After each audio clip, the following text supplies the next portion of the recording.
'Cause we will be whole again, and we will survive, my friends.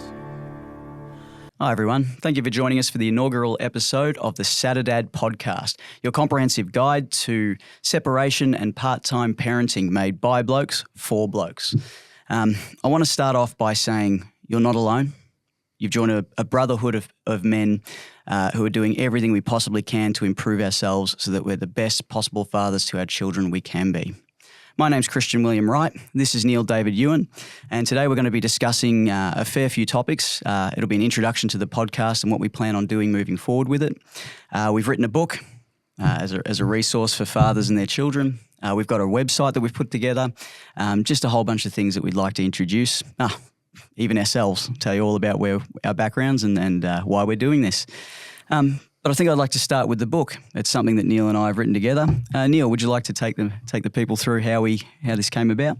Yeah, well, the book came about. Well, I have a daughter that when I was about 23, me and my missus separated, and about 6 months after she was born, we separated and went through mediation and through the courts and stuff like that. And when we went through mediation, they actually suggested a place called Saturdad. And it's basically just a play group for kids and their dads. I think it was a kinder during the week. And then on the weekend, they opened it up for us. And it was really good, man, to get one-on-one time with my daughter and really learn what it was like to interact with my daughter. And I met a lot of cool people there, like other dads and stuff like that. And we all got along, and it was just a really, really good place, man. Like, it really helped me a lot. And I did that for about 3 years, every second weekend. So, and then that's sort of how the book came about. It's based on the time I had with my daughter. And I wrote it from her perspective because I wanted to show her, I know how she felt, and because it felt the same for me. Yeah. That's beautiful. Yeah, thanks. Good way to start it. My input came into the book a little bit later. So Neil had written a rough version of the book with sort of a few pages there. And he recorded a video of himself reading it out, essentially. He posted it on TikTok and to a forum, Blokes Advice on Facebook. Definitely worth following if you're not a member as of yet. And from that video on Blokes Advice, it got, 50,000 views? It got a lot. Yeah. Something like a lot of views. Yeah, and an awful lot of really positive comments from fathers and mothers and just families generally that felt like this could be a useful resource for them in helping their kids to understand separation and why they only see dad on the weekend. Yeah. I came in, I'm a play therapist is my role, which is, it's a very deceiving sort of title for what I do, as it sounds like, I'm just teaching kids how to play, which kids, and all mammals for that matter, instinctively know how to play. So it sounds like that, but that's not what it is. It's essentially relying on the same principles as adult counselling in that we believe that children have within themselves to understand what's wrong and to be able to heal themselves, except their medium of speech and letting us know what's wrong isn't speech at all. It's they communicate through the toys, so we can identify sort of what's going on and potential pathways to healing through their play. So I came in with that knowledge and understanding and working in the space of with kids who are separated. I'm also now very recently separated. It was around January this year that happened. And I just felt that this book would be something I can use to help my daughter to understand, the new structure of her family, essentially, and for the children that I work with on a daily basis for them to understand why that's happening. That's a beautiful thing. How old's your daughter now? She's nearly 2? Not even. She's 17 months. Yeah, right. Not even 18 months. We're recording this podcast in, October. Yeah, so quite young, probably a little young to fully understand the book, but I'm going to enjoy watching her running around with it anyway and asking Dad to read it all the time as she does with every book. And in the book, there's a page we put in where you can write a letter. Yeah. At the back, so. Yeah, it's cool. So as she grows, mate, and sees it, she'll always have that, so it's beautiful. I think so. Yeah, I'll hopefully be able to send it home with her so it can be read my daughter, by others. My oldest daughter, who I started the book about, is she's nearly 11. Yeah, so Wow. Yeah. That's good. Should be able to read it straight away. Absolutely, yeah. And I just really wanted to show how I felt and get it out there for her so she understands. Yeah, because I'd had her every second weekend for going on about 10 years now. So And I think that's very apt to write something like this, given the family court's stance on care typically in this country. Yeah. I mean, the majority of fathers, due to a variety of circumstances, are only having every second weekend care with their children. So we're specifically sort of targeting that group, but at the same time, this is for any father who's gone through separation. absolutely. And any child in that scenario. Yeah. And I guess that book that Neil started to help himself heal, to express his love for his daughter, to help us, because it's not just me that went through a separation. At the exact same time, we've got sort of a really close friendship group of Neil, myself, and our friend Jonesy. He also went through a separation. So it was to help us Essentially, yeah, it was. Yeah, it was to help my boys, help my boys out, man. That's the way. You Yeah. know, that's what this podcast is all about. I just too. wanted, everyone to know how we felt. Yeah. I guess that's a great segue into what underpins why we've done this and why we've done the rest of it, because it started with this book and it's turned into this podcast and we've now built an entire mental health resource, that's designed by fathers for fathers. It has no Commonwealth funding and no political bias. That would be incorrect. It doesn't have the same bias as the current political bias that is prevalent throughout all services that Australia offers at this point. Would be probably a more apt way to describe it. Yeah. It's from the perspective of two guys who are going through this and who have gone through this. It's really important to say. So in terms of why we did that, it is really genuinely because for me, I felt like as I was engaging with the services available to me in what is the hardest time I've ever had. At 1 second I had a family, I had a house, we just purchased a second house. I had a stepchild that I absolutely loved and all this love in my life. I had all of those things to then having no houses because due to litigation and those particular processes, I've had to sell my house. The second house my ex is living in, so no houses, no family. I have no access to the stepchild that I had. I do get my daughter quite regularly. We work quite well on that front, which is very lucky for me. I know a lot of men out there don't get that, but I certainly get my daughter. I get her 8 days a week essentially at this point, so I've still got that, thank God. But for a minute there, I didn't. My financial freedom, most of my money that I'd made, the hard work I'd put in for the last 15 years of my career, that money is still dwindling as we speak and gone. My career was under threat at one stage just because of how nasty things did get. You go from living what is essentially, if you're built like me, just wanting to be a father and a family man, someone who loves kids. I went from essentially having my dream life to having nothing. Yeah. Having nothing. I was in a rental. I'm still in a rental that I don't like. I'm in a town that isn't where I want to be. It's just all that happened to me. Yeah. We know how that feels. Yeah, I went through a very similar thing. I felt like I lost everything all at the same time, and it felt hopeless and everything. And that's why Saturdad was such a beautiful thing. Man. Yeah. It's a really tough scenario, and we know there are a lot of men going through it right now. I don't have the exact statistics on hand, but it's coming up to the 50% mark of marriages are now splitting, and that doesn't necessarily factor in, in my case, we weren't married, we just separated. It doesn't factor in those particular couples in that calculation. I personally felt that the resources I was given through the separation described to me as toxic, were not there to help me rebuild and build back up to a good, productive man, which I am, which I've always been. Absolutely. I don't feel those resources came from an angle of just wanting other men to win, after so much loss. Yeah. They came from an angle of wanting to change me fundamentally and accuse who I am fundamentally of being inadequate. And that to me just isn't the right way to go about helping men through separation, helping them to become productive, happy, good fathers. That's not the way to do it.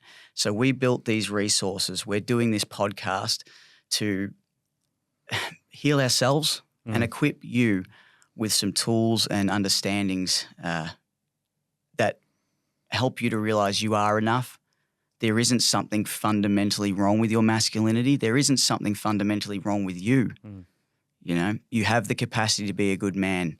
We want you to be able to rebuild, to show your virtue through your actions, as is our role as men. Absolutely. Yep. Yeah. So in terms of our backgrounds, Neil, would you like to start? What do you do for work? I am a tradie. I'm a qualified painter. I've been in and out of the trade for about 16 years, probably going on 17 years. So, yeah. What do you think of the industry?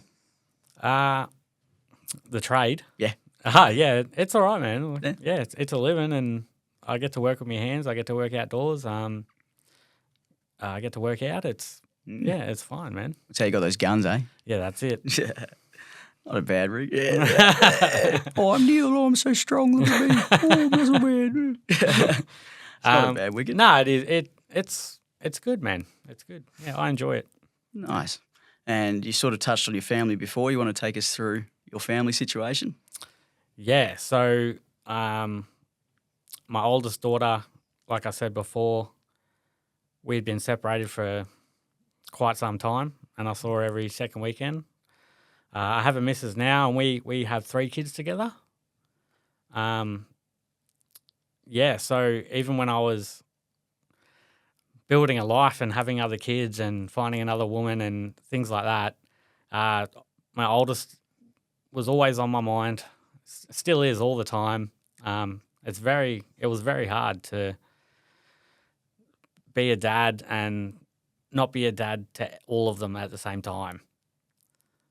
Do you want to tell us a bit more about that? Yeah, it was just really hard, man. Like I got to play with my other daughters and my son, and in the back of my mind, it's like I want to see my other daughter as well. I wanted to grow up with her siblings and that. There was co-parenting was very hard with my ex. That's why we had to go through the courts and everything and spend an abundance amount of money. And it was really hard, man. It's a true demonstration of how a father's love never goes away. It is strong. It is deep. Regardless of whether we have our kids with us or not, they're never far from our minds. Absolutely, yeah. When I don't have my daughter, I find myself watching videos of her all the time, just watching her run around playing with ducks or whatever we've been up to the last weekend. It never ends. And just because you're not with your kids doesn't make you any less of a father. And things like getting family photos done and things like that. And I was just gutted that she wasn't there. Yeah. I love them all equally, but it was still hard that she wasn't there. And I've felt it every day since. It's a piece of your heart. When I do see her, it's magical. It's Yeah. absolutely magical. Yeah. Yeah. It's a piece of your heart. Yeah. Outside absolutely, your body. man. Yeah. Absolutely beautiful. That and just coming back to that point before, just because you're not directly with your child, provided you are acting, as good as you possibly can, you are staying true to yourself, and you feel like you're being a good man, you're on a good path, it doesn't make you any less of a father. Sometimes it's not your fault. It's just not your fault. Yeah. Absolutely. Yeah. So me, for my background, I'm as I sort of said before, I'm a play therapist. I work directly with children, working through some of their complex feelings and issues. It's something that I've picked up this year recently. I did a Bachelor of Psychology when I was much younger, and then did a certificate this year, and I found a brilliant psychologist to oversee me and assist me in that work. The reason I got into that work is to heal, essentially, to help children understand where they're at. primarily I work with children with autism spectrum disorder and ADHD, but I do have some dealing with some complex trauma as well. So that's why I got into that. I'm also a case manager. I work for the National Disability Insurance Agency, just assisting people with complex, primarily psychosocial disabilities such as borderline personality disorder, to navigate the various funding systems available to them and, to get them set up essentially, help them out as much as I possibly can. It's beautiful, man. It's a beautiful thing. Not a bad role. I don't mind it. Yeah. My family situation, I live alone. I have my one daughter to my ex-partner. She was born, 17 months ago. The best day of my life. The most amazing moment. It was instant. The second that child was born, I was just like, this thing is my entire life from now on. It's just nothing but love. Nothing but love. Yeah. It's like I didn't become who I was meant to be until I held that child. Absolutely, man. I felt exactly the same way. Yeah. Having all of my children. Yeah. Exactly right. And you just sit there looking at going, what was I before this child? Yeah. Who was I before this child? Yeah. Like, what were all those years about? Yeah. They just didn't seem to make as much sense as they used to. It changes you. Fundamentally. Yeah. Yeah. I had a lot of bad habits and I had no work ethic or anything before I had a child. And then it really put my ass into gear. It's good. It's a good way of describing it. Yeah. It does awaken something in you, that provider protector instinct. Yeah, and it's beautiful because, it changed for the better. That's excellent. Yeah. Yeah. And then, through those careers, I guess I chose those careers because fundamentally I have a desire I like to sort of conceptualize it as staring into the face of true malevolence and never backing down. I'm having to face through my work some of the worst case scenario lives that have occurred. And I think it's important that we acknowledge those things happen and they exist, and we find a way to, I guess, cure the world of those things as best as we possibly can. In doing so, you have to allow a little bit of that malevolence inside of yourself. You have to understand that you as a human being are capable of those things that you keep seeing. There is no difference between us and anybody, just different choices. Just different choices. Yeah. It highlights the reason why, as dads, we need to make the best possible choices that we can moving forward. It's so important. It's all about the kids, man. 100%. Yeah. 100%. So tell us, Neil, what do you like to do for fun? For fun? I'm very creative, very artistic. Yeah. Yeah, I like to draw. I drew all the illustrations for the book. I do animations and stuff. We've done together. Yeah, we've made some pretty heinous cartoons over the years. Don't watch them. But I like playing the guitar a little bit. I'm a bit of a movie buff as well. I like my films and just anything creative, man. I just really enjoy it. Yeah. What about yourself? The same. Yeah. Anything creative. I mean, I just want to add to your artistic ability. Neil actually drew this tattoo on this side and this one on this side. I'm a cancer survivor. Yes. So this is the battle of life and death that I had to go through, essentially. I've got my 1-0. If the cancer ever comes back, we're just going to cross it out and put a little 2 down there. But I'm pretty much the same. Neil and I have created a lot of things over the years, from music. We've done a couple of albums together. We have. To those cartoons that are absolutely ridiculous. Those sorts of things I add in. I'm quite fit. I love hitting the gym, lifting at the moment. I'm trying to put on a bit of muscle. I love combat sports, although I've sort of stepped away from boxing because there's only so many hits you can take to the head before your head starts going, what are you doing? Like I found myself some days at work after a big session just like borderline drooling, which isn't ideal when you're a counsellor. So, I've laid off the boxing recently, but I have taken up fencing. Your nose still looks all right. Oh, thanks. Thank God for that. Yeah. The amount of touch-ups I've had over the years, you'd reckon, That's it. Sometimes you get a knock, it knocks it out and out of place, and you get another one, knocks it back in. Yeah. It's just how the game goes, I think. So all that artistic stuff we love doing, led to this book. It did. Yeah, and we saw an opportunity and we're grabbing it. 100%. Yeah. Yeah, like even taking – I just want to sort of add to the point of creativity. It's something that can be super healing to everyone out there. To use a religious metaphor for a minute, like we are closest to God when we are creating, because according to most of those Abrahamic religions, God created the universe. So our ability to create is the closest thing to God we can do. I love that. Mm. I love that. If you can pursue some kind of creative endeavor through this, you don't have to conceptualize it religiously. We're not going to, try and convert anyone to any type of religion. No. A lot of the stuff that can really help us today is ancient knowledge that humans have known for thousands of years. That's more my interest in it. Is primarily academic, and it can help in my line of work, I guess. You don't have to conceptualize it that way, but creating is a great way to heal. Absolutely, it is. Yeah, it definitely helps me, especially on some hard days.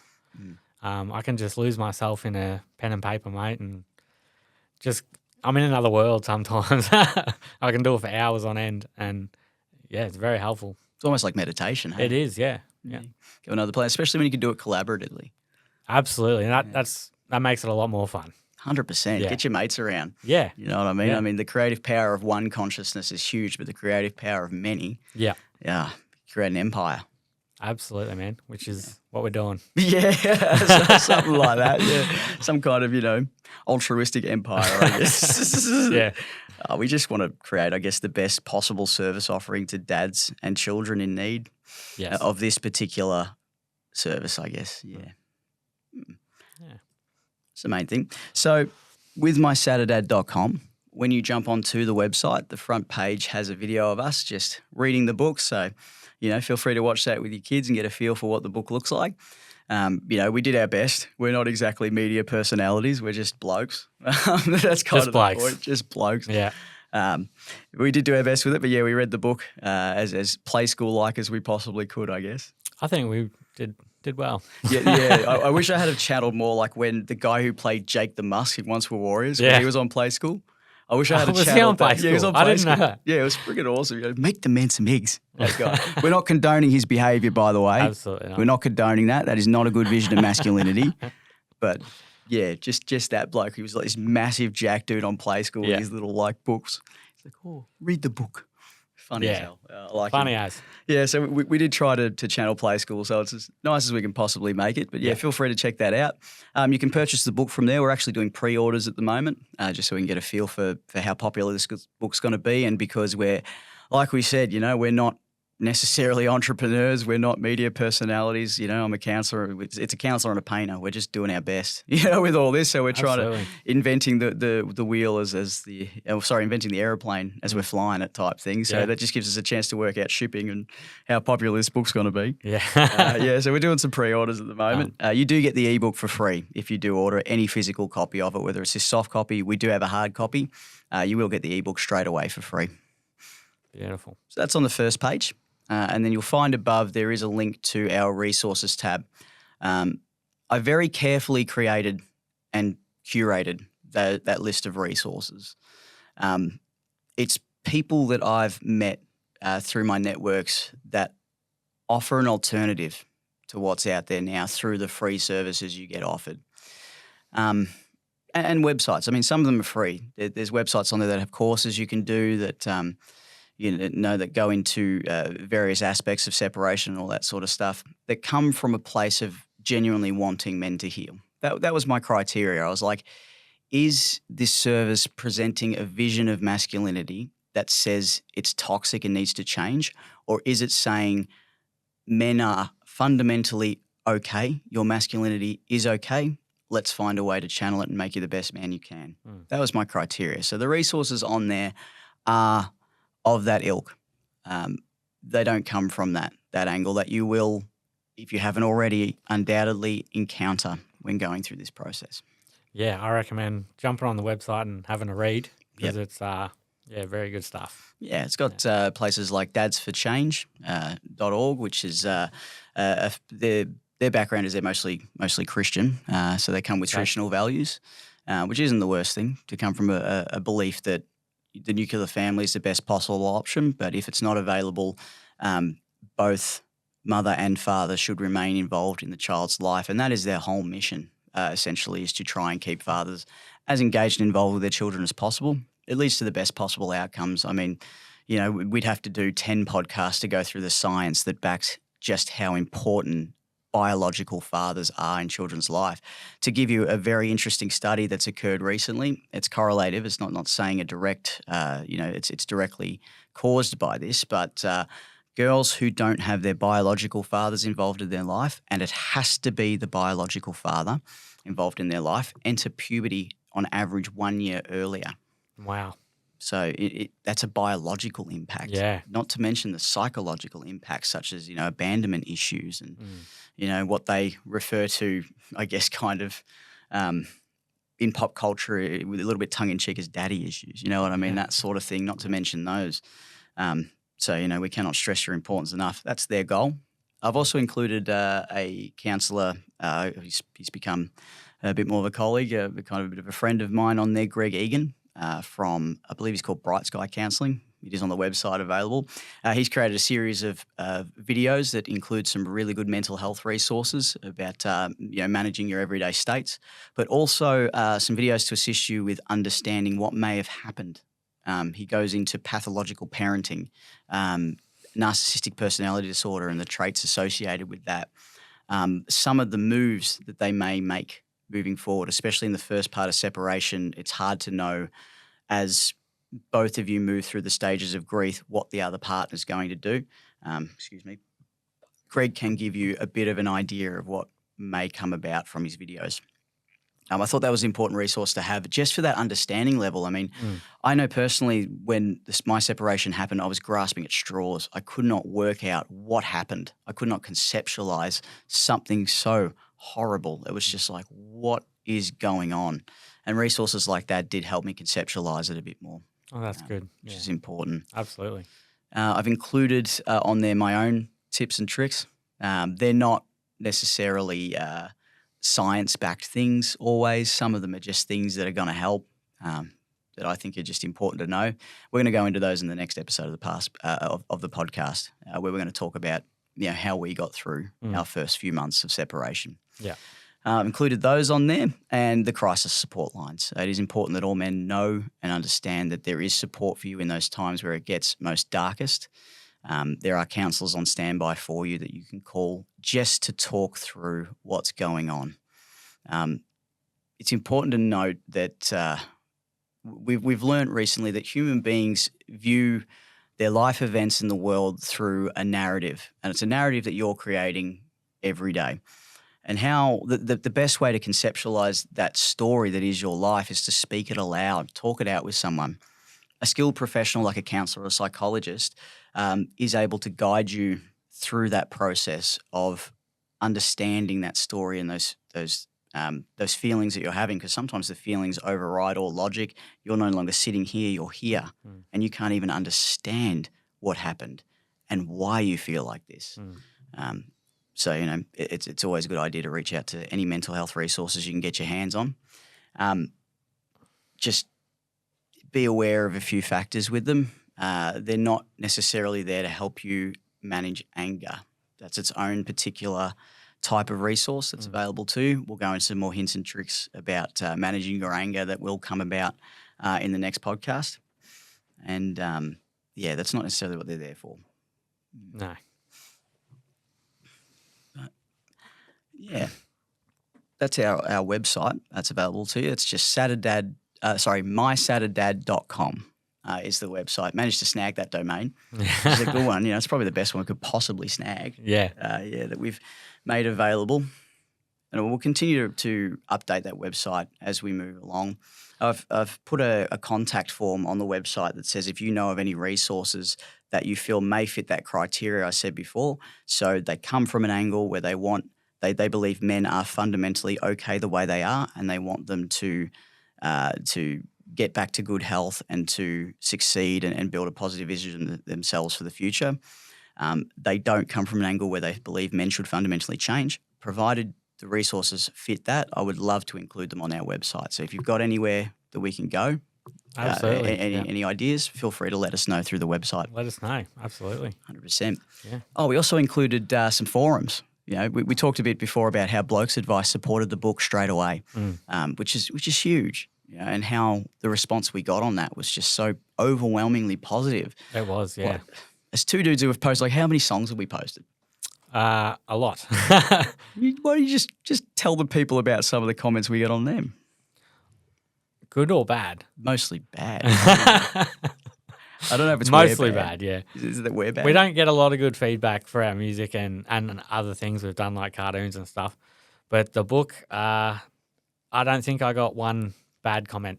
I think a lot of single dads loved it. A lot of mums as well got on board and said, I'd love to get that for my ex and for Father's Day, things like that. So it was starting to take off. So I thought we should, do something with it. 100%. It's hit a part of I don't want to conceptualize men who have gone through separation as a market, but it just seems to be the easiest analogy I can come up with. Absolutely. As we go. If we look at it as a market, it's hit a portion of the market that doesn't seem to exist at this point, which is very disappointing. It seems to be that this sort of positive push for masculinity and genuine interaction isn't as highlighted. No, I would agree. Yeah, it kind of seems to fall. The more I looked into it, the more disappointed I was. I mean, we're a country that has a men's behaviour change minister, but not a women's. And then people try to justify that to me who I've spoken to, because I've had multiple conversations with social workers and other mental health clinicians within my network. They try to justify it to me by saying that it's because 80% of domestic violence incidents are caused by men. But then you have a look at some of the things they call violence, and it's like, oh, that's some pretty easy to stretch definitions for one. And then there's also 20% that are caused by women. And are they factoring legal abuse statistics? Because I could tell you the stories of many men that I've met who have gone through legal abuse straight after it, character assassination straight after separation. I mean, I don't believe these statistics are being captured. I just couldn't see any evidence of it. Yeah, it happened to me. So me too. Yeah. I nearly lost my career. And from what I saw from the Blokes Advice page, it is happening to a lot of dads out there. An awful lot. Yeah. The first thing you will hear when you talk to a counsellor, when you're going through this situation, is I've heard this story before. Absolutely. Yeah. Just let that sink in for a second. I've heard this story before. Doesn't that indicate that there needs to be some kind of fundamental change in this space?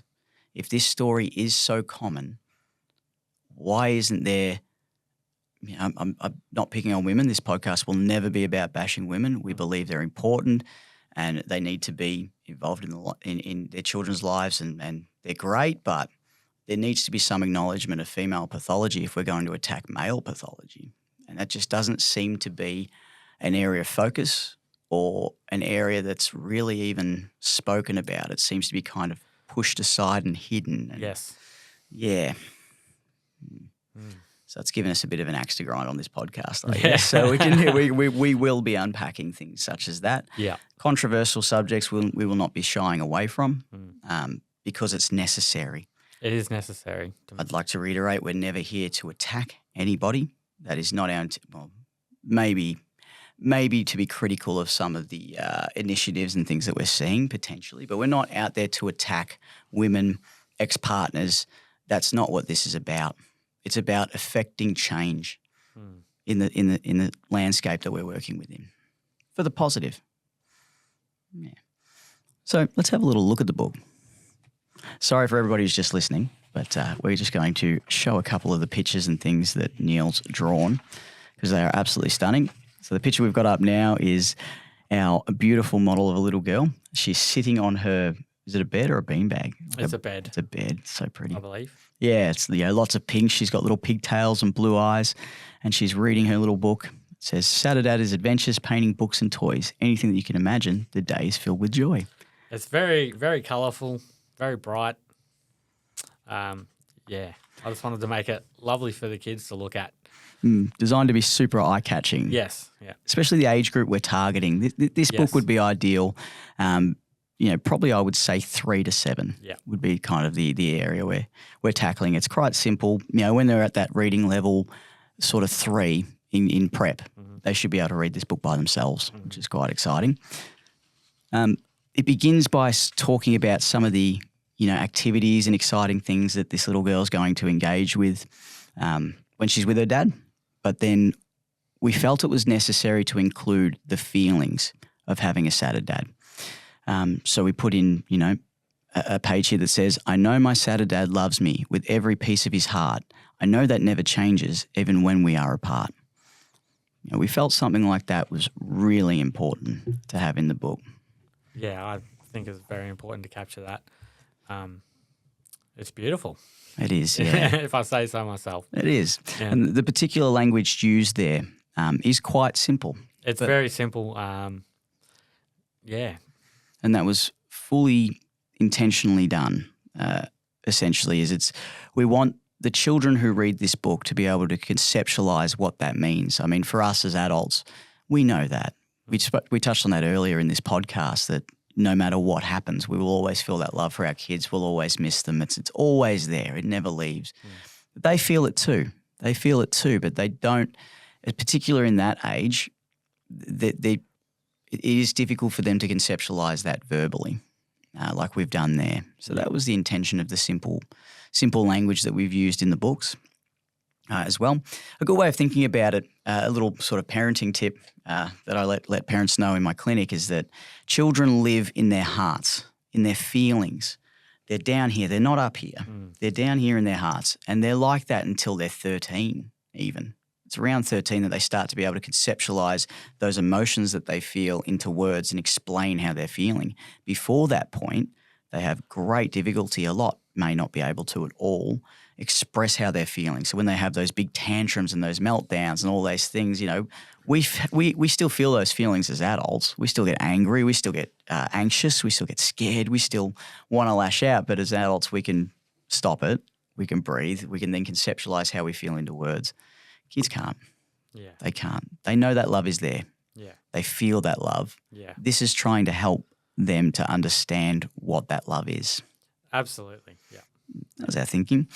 We also included in the book, as we felt it was really important towards the end, is we have a page that says at the top, my dad loves me. And the instructions are, write a letter to your child to let them know how much you love them. The reason we've put that in there is that some of these books may go home to mum's house or the other parent's house. Yes. And we just thought it would be great for dad to write a letter in there, telling their child how much they love them. And, the other parent, if you have that type of relationship, they're kind enough, can read that out to the child. As the child gets older, they can read it themselves. Little reminder that, dad loves them no matter what. We've also put in a colouring, which is just for funsies. Fun. Yeah, funsies. You got to have a bit of funsies. Yeah. It's essentially the front page with a different title on it. Just a sort of a more hand drawn, a bit more fun sort of title. And then we ended the book with a quote that I thought was apt for fathers who are reading to their children. It says, "He who has a why to live can bear almost any how," which is Nietzsche.